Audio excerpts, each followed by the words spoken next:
Assalamualaikum warahmatullahi wabarakatuh. Halo teman-teman, perkenalkan nama saya Siti Anissa dari RA8 Manajemen Fakultas Ekonomi dan Bisnis Universitas Primagraha. Di sini saya akan menjelaskan bagaimana cara membuat laporan keuangan yang telah saya pelajari selama 1 semester ini di mata kuliah pengantar akuntansi. Nah, sebelum membuat laporan keuangan, kita harus tahu dulu apa sih laporan keuangan itu? Nah, di sini laporan keuangan adalah dokumentasi penting berisi catatan keuangan perusahaan, baik transaksi maupun kas. Biasanya, perusahaan membuat laporan keuangan ketika periode akuntansi perusahaan mereka memasuki akhir. Selanjutnya, di sini ada jenis-jenis laporan keuangan terdiri dari laporan laba rugi, laporan perubahan modal, laporan neraca, laporan arus kas, dan laporan keuangan. Di sini saya akan menjelaskan 3 laporan, yaitu laporan laba rugi, laporan perubahan modal, dan laporan neraca. Selanjutnya, apa sih tujuan dan manfaat laporan keuangan? Jadi, tujuan dan manfaat laporan keuangan yaitu sebagai pertimbangan dalam pengambilan keputusan penting perusahaan, terutama yang berhubungan dengan keuangan perusahaan atau kelangsungan hidup perusahaan. Yang kedua, menciptakan hal baru bagi perusahaan untuk meningkatkan kualitas kinerja perusahaan. Baiklah, sebelum membuat laporan keuangan, kita akan siapkan dulu neraca lajurnya. Di sini ada laba rugi sama neraca. Nah, yang laba rugi di bagian neraca lajur itu kita pindahkan ke kolom yang sudah kita siapkan. Kita salin semuanya, tinggal pindahkan. Setelah itu kita jumlahkan. Pendapatan percetakan sama pendapatan sewa kita jumlahkan. Jadi 2.250.000 ditambah 15.000 sama dengan 2.265.000. Setelah itu kita jumlahkan lagi yang beban-beban, yaitu 1.390.000. Itu hasilnya ya teman-teman. Setelah itu jumlah pendapatan tadi sama jumlah beban-beban kita kurangkan. Jumlah pendapatan dikurangi beban. Jadi 2.265.000 dikurangi 1.395.000, hasilnya 870.000. Nah, jadi pendapatan laba bersihnya 870.000. Selanjutnya, kita membuat laporan perubahan ekuitas. Kita buka lagi neraca lajurnya tadi. Nah, kita pindahkan modal 1 Januari sebesar 13.480.000 sama kita buka lagi yang tadi laba bersihnya. Nah, tadi laba bersihnya 870.000. Kita tulis 870.000. Setelah itu kita jumlahkan 13.480.000 ditambah 870.000. Hasilnya 14.350.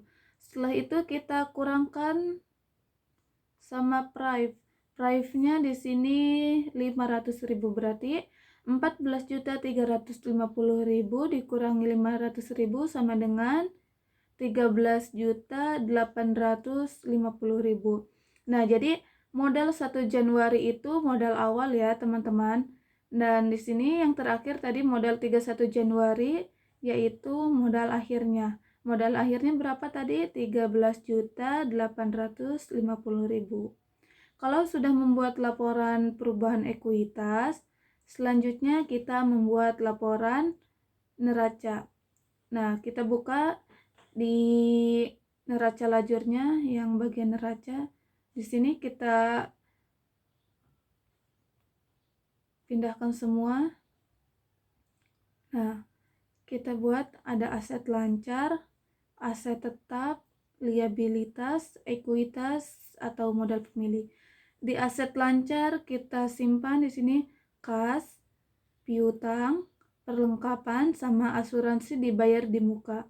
Kasnya berapa tadi? Kasnya 2.145.000, piutangnya 515.000, perlengkapannya 1.475.000,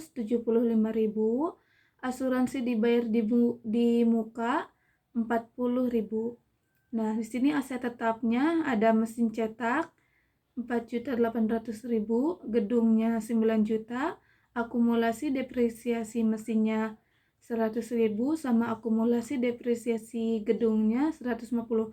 Nah, di akumulasi itu berarti kita kurangkan ya teman-teman. Jadi kita jumlahkan dulu yang ini, setelah itu kita kurangkan akumulasi.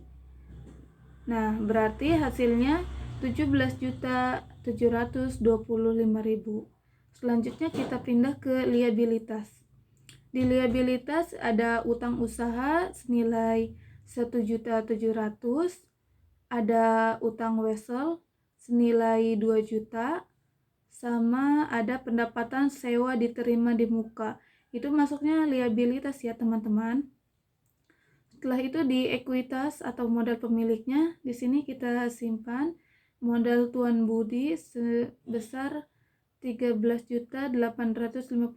Oh iya, jadi modalnya itu kita pakai yang tadi, yang di laporan perubahan ekuitas. Yang modal 31 Januari 2023 kita simpan ke sini. Nah, setelah itu pendapatan senilai 100.000. Tinggal kita jumlahkan nih. Dari utang dari liabilitas sampai ekuitas kita jumlahkan hasilnya 17.725.000.